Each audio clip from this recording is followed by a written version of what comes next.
Welcome back to the Two More Casts News, man. Today we're going to talk about some bass tournaments. We got 4 tournaments to talk about from across Oregon and Washington. I don't really see anything from Idaho, but we got kayak tournaments, some boat tournaments, huge fish, some big comebacks, and a couple shots at glory. We're going to be talking about the 10-mile lake, Lake Washington, Hood River, and the Galesville Lake. We're going to bring you stats, highlights, and surprising facts you won't believe, man. There's some pretty interesting information out there in this world of stuff and things, but for more information on the KF&W, man, hit them up on Facebook. They got a Facebook page and an Instagram page, KF&W Kayak Fishing Northwest. They're doing their interviews. They've got their awards ceremonies and shows. It's kind of a neat ordeal for sure. I'm not going to take too much from them. They got it going on. They're doing their own thing. So definitely follow those guys over on Facebook. But about the KF&W, we're going to kick things off with those guys. They fished at the first event of the season, the 10-mile Lakes, Oregon. This happened on April 21st, man. It was a massive showdown. 81 anglers showed up for this. It was supposed to be cut off at 80. They invited more. But 43 people landed their 5-fish limit. 71 fish over 18 inches were caught. That's quite the day for sure, man. But 22 anglers also qualified for the West Coast Championship. And that was going to take place in Clear Lake, California in August, I believe, from what I just read. And Jacob Jarvis, man, he went 22nd place in the 2023 tournament. Turned himself around this tournament and caught a total of 94 3/4 inches, and the big fish of a 20 3/4 inch fish that he snagged first thing in the morning.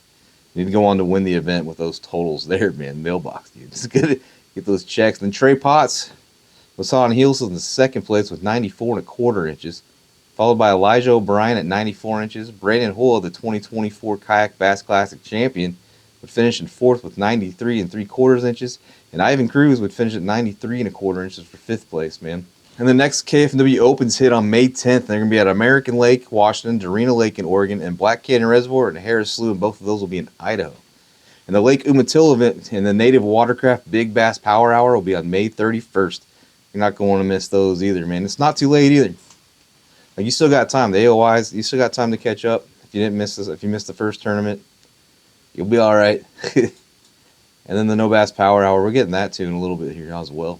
And from kayaks slicing through 10-mile weeds to boats roaring across Lake Washington, man. Let's swap paddles for some horsepower. See who ruled the American Bass Washington West tournament. Their season's off to a hot start too, man. There's good stuff going on. But the ABA West tournament on April 26th and 27th. 2 days, 2 different tournaments, same lake, same spot. Happened on Lake Washington.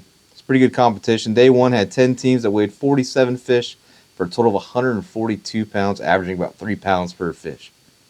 Craziness, man. Kai Wickstrom and Madden Tobeck led with 22.9 pounds.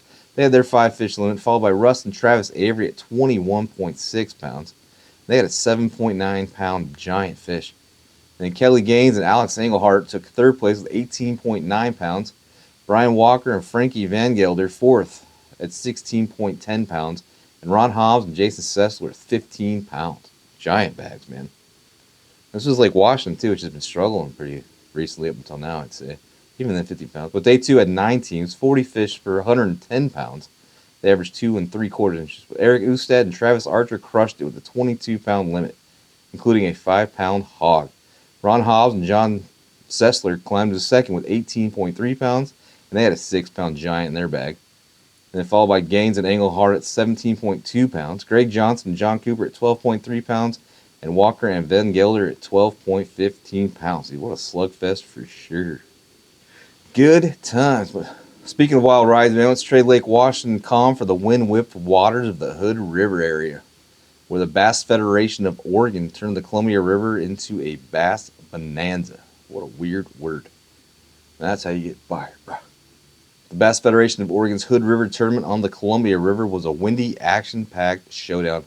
Here's a fun fact that I didn't know. I learned about this just recently. But Hood River is the windsurfing capital of the world, according to Google. It says thanks to the Columbia River Gorge's fierce winds, making it a hot spot for both windsurfers and bass anglers. I had no idea. Should get out more. But Cody Hall and Jeff Coleman topped the leaderboard with a 20.3-pound haul, including a 4.5-pound bass. Corey Ray and David Brinkeroff were close by with 20 pounds of the 4.47 pounder. Sorry about the name, man. Rick Carrera and Dana McKee took third with 19.7 pounds and a 4.7 pound fish. then the father-daughter duo of David and Berkeley Osborne nabbed fourth with 17.8 pounds and the tournament's biggest bass at 5.2 pounds. And they're fresh off their Cecilio Pool win in March, fishing with the Columbia River Bassmasters, I believe. But Ronnie Wiseman and Adam Gross rounded out the top five with 17.2 pounds and a 4.5 pound bass. But when you're not, man, these anglers brought the heat. Then we're going to go from Fort Hood's river gusty glory and let's drift to the tranquil waters of Galesville Lake where the Umpqua Valley Bassmasters reeled in some serious surprises. What are they, Juan? Bass? The Umpqua Valley Bassmasters, a family-oriented club since 1976, lit up Galesville Lake in Douglas County, Oregon. Sean Smiley and Wyatt Gidcombe dominated with a 19-pound five-fish limit, including a 5.5-pound big bass that clinched first. Dawson Gillespie and last year's Angler of the Year, Chris Pogue, took second with 16.9 pounds. Dawson's second straight runner-up finish, for sure. Jim Schrum and Bill Burkett snagged third with 14.6 pounds and a 4.7-pound bass. A big rebound from Jim after seventh at the 10-mile lake event. And Dan Kuntz and Steve Black claimed fourth with 14.3 pounds, and Michael Ardito and Ashley Dukes rounded out the top five with 13.8 pounds. That was a huge comeback for Michael after a fishless last event. Here's another interesting fact about the Galesville Reservoir. It's built in 1986 and it stocks over 10,000 rainbow trout annually. It makes it a dual threat fishery for bass and trout, and thanks to the clubs like the Umpqua Bassmasters. You know what I'm saying?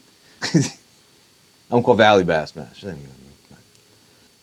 was an epic lineup of tournament stuff from Jacob Jarvis's epic comeback at 10 Mile to the boat battles at Lake Washington, Hood River's Windy Warriors, and Galesville's Hidden Gems. 2025 is off to a scorching start. What angler or team are you rooting for next? There's a lot of tournaments coming up too, but drop it in the comments, smash the like button, subscribe with the bell for more fishing action. Also check out Umpqua Valley Bassmasters, kayakfishingnorthwest.com for upcoming events. Man, they all got their schedules posted. Find them on Facebook. A lot of them are on Instagram. Let's get involved. You're definitely not too late. The season has literally just begun, and there's plenty of time for signing up. As far as interviews and things go, they'll come back. But right now, I'm just kind of in a transition period. I started golf tournaments are starting. I've got involved this year to do that. I don't know what I'm thinking. But it's a lot of my time's there. If I'm not on the course, I'm in the gym. If I'm not in the gym, I'm doing parenting thing. I got a kid going through driver school. Life's busy. But the videos will come. They might be a little late. They might be sprawled out. But if you have an event or you're a tournament director and you want your event talked about, is that what this would be called? Or recapped, man, let me know. Send me a message on Facebook. I'll read it. I read most of those. Get them back out there. But that's what's been going on. This video's taking a little longer to get out than usual. Life's just crazy right now. But that's going to be that for this video. Like, subscribe, share, do those things, man. We'll keep doing work. Justin. That's going to be it for this one, though. Later.